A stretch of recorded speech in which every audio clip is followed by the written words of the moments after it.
Good morning, Public Relations 2 class. My name is Anthony Saracino, and Dr. Wood invited me today to share a little bit about my experience when I took Public Relations 2, what I learned, and what I hope you can also learn from this course. So a little bit of background, I am a senior who's graduating in May with a degree in speech communications with an option in public relations, as well as a minor in history, a minor in philosophy, and a minor in print media studies. I'm also a member of the Honors College. Since I've been in school, I've had 3 internships, one as the Student Assistant for Public Relations at the Office of Global Education here on campus, one as a Public Relations intern for Dorney Park, and finally one as a social media intern for Special Olympics Philadelphia. So to start, I'd like to share what I really took away from this course in terms of public relations as a whole, industry and profession. The first is that public relation professionals, we are a management function. We function as a management function. And this is really important. It's part of the definition that Dr. Wood has taught you or will soon teach you. And I found that the definition is very true not only in theory but also in practice. A lot of times as public relations professionals, we are going to be in charge of other people. Sometimes there'll be other public relations professionals. Sometimes there'll be non-public relations professionals. But if we can't manage our own time, if we can't manage ourselves, how could we ever be expected to manage others? So that's something to keep in mind, that time management is crucial in the public relations profession, and this is a great class for you to start working on that. Another thing would be that public relations seeks to build, establish, or maintain mutually beneficial relationships or take advantage of opportunities. Here again is part of that definition, that there's a lot of strategy involved in public relations in terms of what piece, what channel is the most appropriate to get our message out to a specific audience. So I would encourage you to really start to think strategically as you enter into this course. And finally, that we communicate in more ways than just writing or speaking. The way we dress, the way we talk, the way we sit, the way we carry ourselves, all communicates something about our professional selves. And I would encourage you to keep that in mind. So in terms of what I took away from writing from this course, the first thing is that audience is key. You have to know who you're writing to. And it sounds like a common sense point, but we'd be surprised how oftentimes we forget that. So if we're writing for local media, then we have to remember that we're writing to journalists who are getting a lot of different news stories, getting a lot of pitches from people. And so by keeping that in mind, we can write a piece that's going to stand out and it's going to appeal to what our audience is looking for. The second thing is that communication should be continuous. And what I mean by that is that you should flow between all your communication. Every piece is important. Even something as a memo is very important for our overall communication. We're doing a campaign. We're implementing that strategy. We should be able to send out all of our varied pieces to varied audiences, but to know where the communication came from so that when they see it, they know it's from an organization or an individual and we're representing our brand well in that sense. And finally, channel is extremely important. What channel is most appropriate? Again, if we're pitching a story to local media, are we going to send out a news release or are we going to send out a fact sheet? We're going to send out a news release because that is the channel most appropriate to our particular audience in keeping then with the continuality of our message and of our style of communication.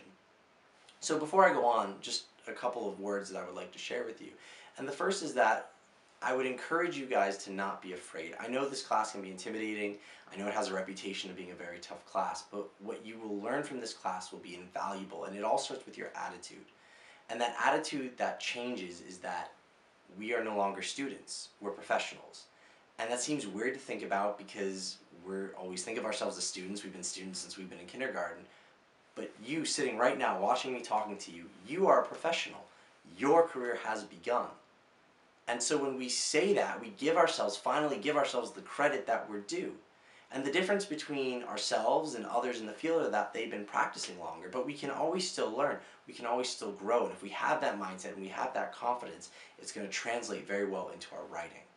So there were 2 pieces that I would like to talk to you about, and unfortunately, because I'm doing a video, I can't show you at the moment, but Dr. Wood has a copy of the PowerPoint if you'd like to see them. And it shows how what you learn in this class relates not only to your time at Millersville, but also into the future.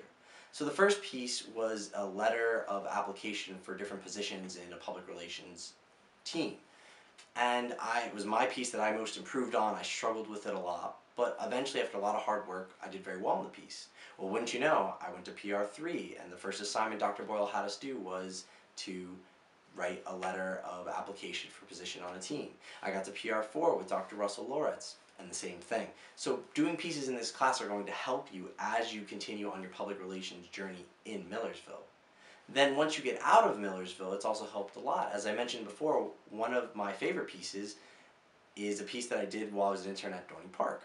And while there, I was able to actually create fact sheets. The fact sheets that they had when I got there were basically a Word document with a couple of words here and there and some pictures, and it didn't look very nice. And I had the opportunity, and again, I'm not extremely visually creative, to create something using basic visual communication techniques I learned in this class. And so now, every time Dorney Park sends out a fact sheet, they're the fact sheets I designed, and I can put that in my portfolio. So what did I really take away from this class? The first is that the portfolio is the most important thing you will take away from this class. And I say that because it's true. When you go for an internship interview, a job interview, graduate school interview, the first thing they're going to ask is they want to see a portfolio. And so the fact that not only will you have a portfolio, but you will have a portfolio that is put together using the highest standards of the profession today that Dr. Wood uses, that is quite an incredible thing to have, and something that you should not stress out about at all. It's very important that you have that going forward. The other thing that I really learned from this class is that the mental process, as I said, it's a process of thinking of yourself no longer as a student, but as a professional. And finally, I've learned a little bit about my professional self. And what I've learned about my professional self is that integrity is the most important thing for me as a professional. I define integrity the way my father taught me, which was that integrity is what you do when you think no one is watching. And so it's very important for me to have a lot of integrity, because at the end of the day, if you don't have integrity, are companies going to trust you? Can you trust yourself? Another thing that I really took away from this course was that, for me, I think a balance of life is extremely necessary. Can you lock yourself in your room and work on this public relation 2 material for hours and hours and hours at a time? No, that's probably not wise. On the reverse side, should you wait till an hour or midnight the night before it's due to work on it? No, that's probably not a good idea either. It's about finding the balance between work and between doing other things. And by finding that right balance, I was able to dramatically increase my level of performance and decrease my level of stress. So it's very important that you keep that in mind, and that's a lesson that I learned about my professional self. And finally, I learned the value of opportunity cost. Now, an opportunity cost is an economic term, and what it means is that when you choose to make one decision as a business or as an individual, you're saying that you're giving up the opportunity to make other decisions or do other things.